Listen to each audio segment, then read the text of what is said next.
Hi guys, এইটো note 13 আমি unboxing কৰি আছোঁ এতিয়া।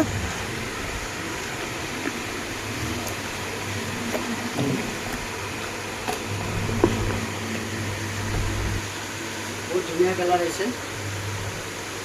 নোট 13 এভেইলেবল আছে। মা মোবাইল হাউচত কাৰোবাক লাগিলে আমাৰ তাতে কণ্টেক্ট বা আমাৰ এইটো ডিছক্ৰিপশ্যন নাম্বাৰটো থাকিব, কাৰোবাক লাগিলে আমাৰ তাতে কণ্টেক্ট কৰিব পাৰে। আৰু তেখেতে আমাৰ পৰা হৈছে সুমিত দা। তই কেনেকুৱা পাইছে এখন? কেনেকুৱা পাইছে? ভালে পাইছে। আপুনি ক'বনে বেলেগক আৰু যে মা মোবাইল ক'ব? ওপৰ কাম কৰি আছে।